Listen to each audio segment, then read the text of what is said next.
Ready? 3, 2, 1, start. पश्चिम बंगाल की मुख्यमंत्री ममता बनर्जी का यह कहना झूठ की पराकाष्ठा ही है कि उनके राज्य में कहीं कोई राजनीतिक हिंसा नहीं। चुनाव बाद जिस राजनीतिक हिंसा में दर्जनों लोग मारे गए और सैकड़ों पलायन करने के लिए बाध्य हुए, उससे सिरे से इनकार करना देश की आँखों में धूल झोंकने जैसा है। ममता बनर्जी इस कोशिश में कामयाब नहीं होने वाली, क्योंकि राजनीतिक हिंसा के कुछ मामले सुप्रीम कोर्ट भी पहुंच गए हैं। इनमें एक तृणमूल कांग्रेस के गुंडों की ओर से किए गए सामूहिक दुष्कर्म का संगीन मामला है और दूसरा हत्या का। सामूहिक दुष्कर्म मामले में तो विशेष जांच दल का गठन करने की भी मांग की गई है, क्योंकि ममता की पुलिस राजनीतिक हिंसा की घटनाओं का संज्ञान लेने से ही इनकार कर रही है। बंगाल पुलिस का ऐसा आचरण शर्मनाक तो है, लेकिन हैरान इसलिए नहीं करता क्योंकि वह पहले दिन से तृणमूल कांग्रेस के कार्यकर्ताओं की तरह से व्यवहार कर रही है।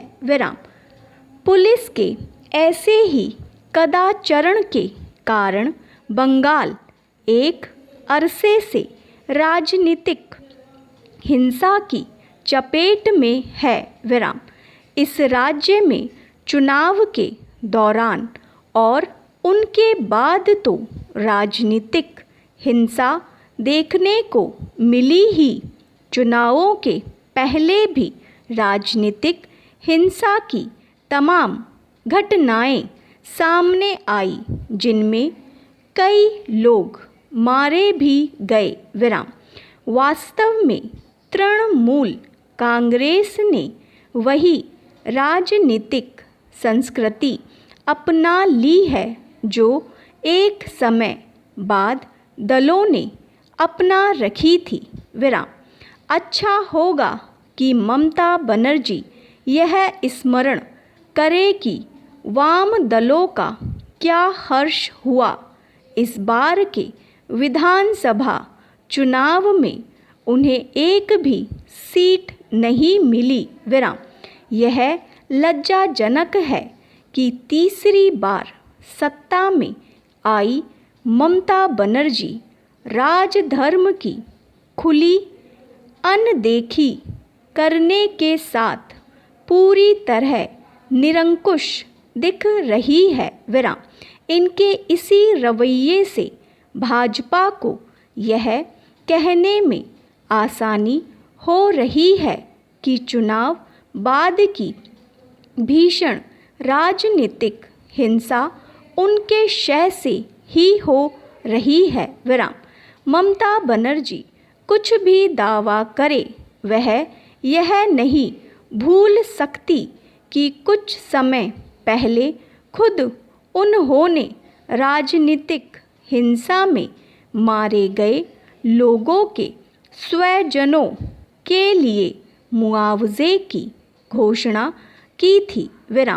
ममता सरकार के मनमानेपन और अड़ियल रवैये को देखते हुए सुप्रीम कोर्ट के लिए यह और आवश्यक हो जाता है कि वह बंगाल की राजनीतिक हिंसा का संज्ञान ले। यह अपेक्षा इसलिए क्योंकि कायदे से उसे अब तक इस संदर्भ में दायर की गई याचिकाओं पर सुनवाई कर लेनी चाहिए थी। विराम। बंगाल की राजनीतिक हिंसा के मामले में केंद्र सरकार की भी यह जिम्मेदारी बनती है कि वह अपने स्तर पर कुछ कदम उठाए, क्योंकि वहाँ जो कुछ हो रहा है वह भारतीय राजनीति और लोकतंत्र के लिए कलंक ही है। स्टॉप।